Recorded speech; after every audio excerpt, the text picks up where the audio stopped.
My Little Pony. What do you think when you hear that name? You probably picture pastel colors, cheerful, catchy songs, and of course, the magic of friendship. But what's underneath the surface? Beneath all the smiles and sparkles, there's something much deeper, a quiet sadness. Themes of guilt, loss, and what it really means to live with depression. Hi, my name is Dharma, and today I want to talk about depression in My Little Pony. Depression is, in our world today, a common topic, but one that is still hard and sometimes uncomfortable to talk about. That's exactly why it's important to do so. Before we begin, I want to give a quick content warning. This video will include mentions of self-isolation, self-hurt, and themes of suicide. If you're not comfortable with those topics, that's totally okay. Feel free to skip this one and come back for the next video. For everyone staying, thank you.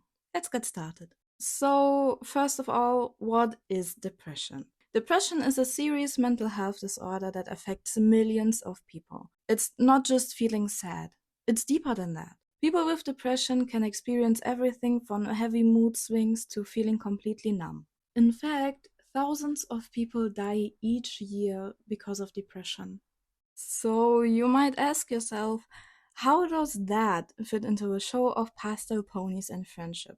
Well, that's surprisingly easy, because friendship doesn't cure depression, it doesn't erase it, but it can help those living with it to cope and to survive. My Little Pony teaches something incredibly realistic, that healing is slow, it's imperfect, and ongoing. That connection doesn't fix depression, but it helps carry it. One of my teachers once told our psychology class something that kind of stuck. She said, depression is like wearing a backpack. Sometimes it's heavy and hard to carry. Other times it feels almost empty, easier to bear. But no matter what, you still have to carry that backpack. I think that fits perfectly with our first pony, Luna. Luna is one of the most tragic and complex characters in the entire series. A pony consumed by guilt for what she once became. And to analyze her story and understand her condition, I'll be drawing from both the show and the comics. So let's dive into Luna's world and the darkness she fights to overcome. We never get to see Luna's full childhood in the show, but the My Little Pony Legends of Magic comic issue 1 gives us a glimpse into it. In the comic, her relationship with Celestia is explored in a way that the series never truly had the time to show. We see the two sisters learning magic together under their mentor, Starswell the Bearded. Celestia's magic comes easily, while Luna's doesn't. She struggles and she falls behind. And Celestia, maybe out of pride, maybe out of immaturity, mocks her for it. You can feel the pain of that moment. The kind of quiet shame that sinks deep and many of us can relate to. And then Luna decides that she wants to prove herself. So she decides to practice in secret alone at night. But when Celestia finds her, they start to argue. And then suddenly Luna is pulled into a portal. To me, that moment is a powerful metaphor. The portal pulling Luna in can symbolize being drawn into an emotional abyss, like depression, grief, or bitterness. It's not something she chose consciously. It's more like a force that pulls her in. To me, it's a reflection of how depression can feel invasive, overpowering. It's not something you choose. You may argue with Stygian's choice. After all, he did embrace the shadows, seeking power and a way to cope with his feelings of hurt and exclusion. He knew the risks and intentionally distanced himself from his friends, stepping into a darker path. But this decision wasn't made lightly or in isolation. For me, it was a coping mechanism, an attempt to manage his pain that eventually spiraled out of control. Much like how depression can grow from trying to handle emotional suffering. So, yes, he chose this path, but that choice reveals the complexity of struggling with inner darkness. The show handles this very well. Both turn into something else, but how they turn, how the depression starts, is different, just like how it is for people in real life. But back to Luna. Her transformation into Nightmare Moon isn't just about jealousy, it's about pain, about years of feeling unseen and being overshadowed. Her darkness is born from isolation, not her evil. When she returns 1,000 years later, freed from Nightmare Moon, Luna is consumed by guilt. Even though she's been forgiven by her sister and accepted by Equestria, she can't forgive herself. In the episode Do Princesses Dream of Magic Sheep, she literally punishes herself in her dreams, creating a monster to hurt her over and over and over again. That is self-hate in its purest form. The belief that you deserve to suffer for your mistakes. But what's beautiful about Luna's arc is how others respond. Her friends don't fix her. They don't tell her to stop feeling guilty or to just move on. They step into her world, into her pain, and remind her that she isn't alone. In the battle against the Tantibus, the group learns that they cannot defeat it through force. The key to stopping the Tantibus lies in Luna's ability to forgive herself. By accepting her past and letting go of her guilt, Luna is able to reabsorb the Tantibus and end the cycle of nightmares. The group's failure to defeat it by force highlights an important truth. You cannot simply fight depression with willpower or external pressure. Instead, the key lies in the ability to forgive yourself and work through your past. The act of self-forgiveness represents a crucial step towards healing and breaking a loop of despair. In reality, the Tantibus, depression, cannot just vanish. The Tantibus disappearing symbolizes a moment of breakthrough where Luna gains enough understanding, compassion, and support to change her relationship with the pain. And friendship? Friendship shows that you don't have to face depression alone. But now I want to talk about Rockhoof. He is one of Equestria's ancient heroes, a member of the Pillars, who have lived thousands of moons ago. After being trapped in limbo alongside the Pony of Shadows, he's brought back into modern times and finds a world that has completely changed. His people are gone. His culture is gone, and most painfully, his purpose is gone, replaced by a new generation that doesn't seem to need him anymore. All his life, Rockhoof wanted to fit in, be one of the mighty Helm. As a child, he wasn't the strongest or the most talented, and others, well, they laughed at him. That might have been where his depression first took root, in that longing to belong, that pattern of trying to prove his worth. When he saved the village from lava, he finally found meaning and got to join the role he wanted to be in his whole life. But now that has been stripped away. In the episode A Rockhoof and a Hard Place, we see him try all kinds of jobs, trying to find a place in this new world. But the same strength that once defined him now only gets in the way. He ends up breaking walls, accidentally breaks a whole ship. He shakes the ponies around him, and he destroys the things he's trying to help with. His strength isn't a physical disability, but it becomes a social one that prevents him from fitting in. Meaning what once made him extraordinary now is the reason that isolates him. It's such a brilliant piece of storytelling about how the traits that define us can become burdens when the world around us changes. It's sadly something we see in our world too. Veterans, for example, soldiers returning to civilian life, often struggle to find purpose again. They are trained for courage, discipline, and survival. Qualities vital in war, but harder to translate in peace. Many feel like they not only lost their role, but their identity and sense of belonging. It's similar for manual laborers too, that become displaced by automation. For craftsmen whose skills are no longer needed, or for first responders who retire after years of adrenaline and purpose. Even athletes, musicians, artists, actors, and dancers can feel this when their bodies change and the world around them move to newer stars. That's why I love that MLP took the time to focus on a story like this, because someday all of us might feel displaced too, when our abilities or passions just don't seem to match the world around us anymore. And then comes the moment that kind of shocked me. Rockhoof decides he wants to be turned into stone. It's said in a way that is safe for kids to hear, of course, but for adults, the meaning can be very heavy.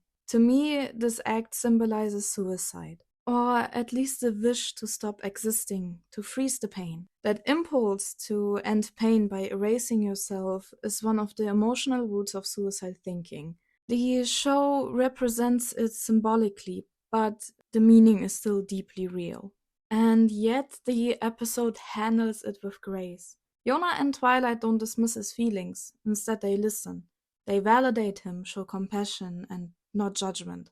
That is exactly what real and good help looks like. By giving Rockhoof a new purpose, teaching and storytelling, the show reframes despair into reconnection. It kind of gently says, you can still matter, just in a new way. It transforms a metaphor for suicide into one of recovery and rediscovered worth. That's what people in despair often need the most. Someone who listens without judgment, who doesn't try to fix the pain but makes space for it. Avoiding empty optimism like it will get better and replacing it with you don't have to go through this alone is what truly helps. Luckily for Rockhoof, it worked. Purpose or occupation is something we don't talk about enough. It's what gives life direction and shape. Occupation can be your job, your hobby, or even something as simple as taking care of yourself, like eating or resting. It's all about balance. Having a sense of purpose gives us self-worth and connection, all of which protect our mental health. So at this point you might be thinking, but Dharma, there's a lot of scenes in the show that show sadness or depression, like Rainbow Dash being sad about Tank or that one episode with Pinkie Pie.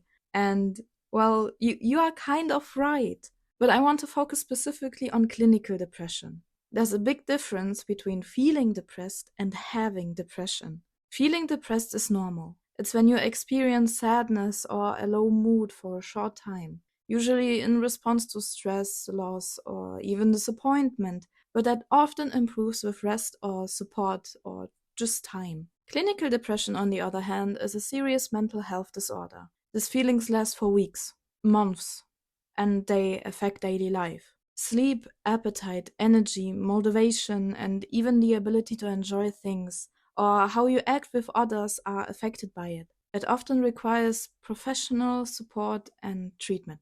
Media sometimes uses the word depression casually, which makes it confusing sometimes. Using the term loosely can unintentionally downplay the challenges people with depression face. It's similar to other mental health terms. Take obsessive compulsive disorder, or OCD for short, for example, which often is just portrayed as being neat or perfectionist. In reality, OCD involves intrusive, distressing thoughts and compulsion to reduce anxiety. Or bipolar disorder, which often is just simplified as having mood swings.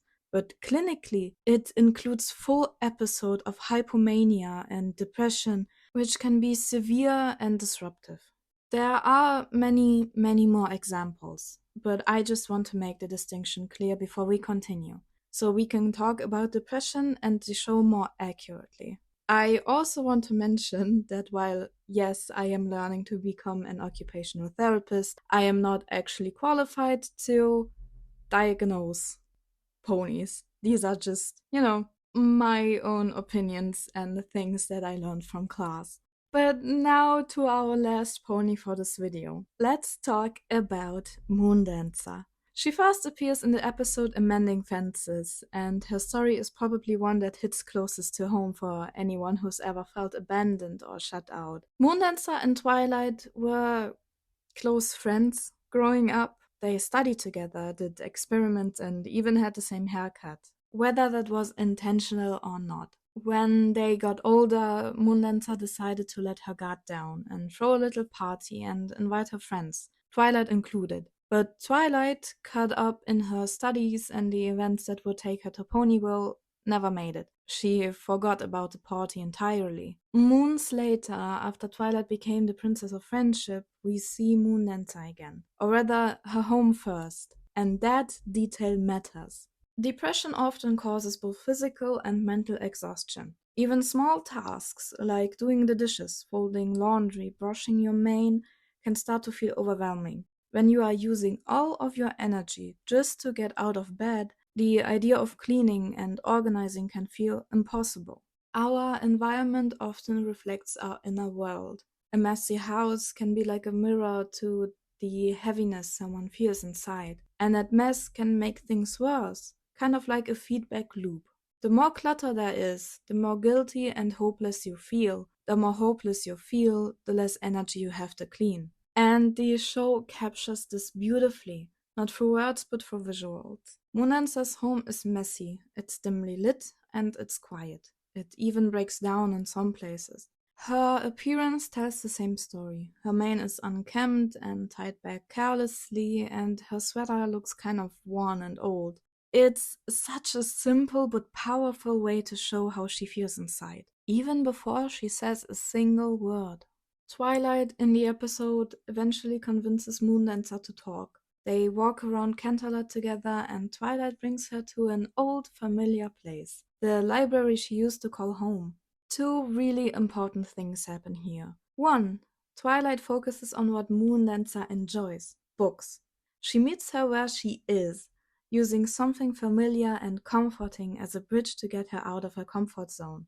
Getting someone with depression out of their shell becomes easier when it involves something they genuinely love. And two, the moment when Moondancer finds the book she once gave Twilight. She says in a rather sharp tone, "I can see by the fact that you left it here that it meant a lot to you." To which Twilight then responds, "Look, I didn't bring you here for more reminders of what a bad friend I was." That line is so important because, yes, helping a friend who is struggling with depression is good, but keeping your own boundaries is just as important.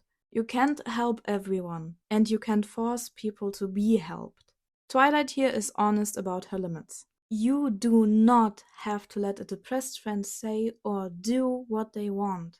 You are allowed to say, "I want to help you, but this hurts me too." That is not selfish, it's healthy.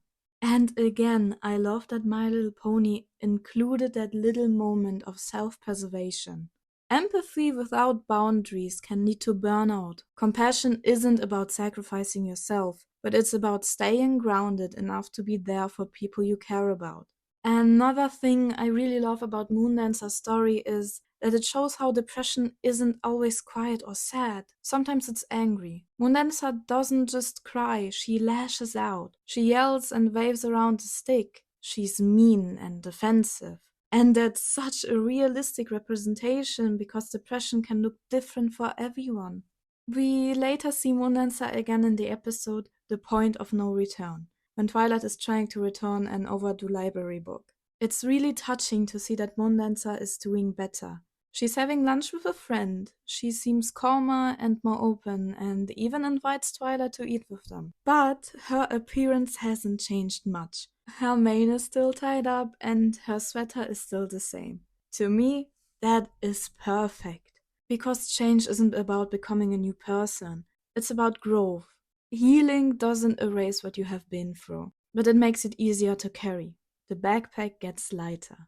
That's why I love that the show kind of still shows that she is still struggling. And that's it for my little talk about MLP and depression. As you can see, I really like how the show handles sensitive topics in many different ways. But before I end this video, I just want to say something important. If you ever need help, please reach out. There are people willing to listen, and people who care, and even if it's just a call. You are not a burden. You and everyone else deserve support and deserve to be here. Use the hotlines meant for your area to talk. It really helps. But now, this is it from me. You matter. Goodbye.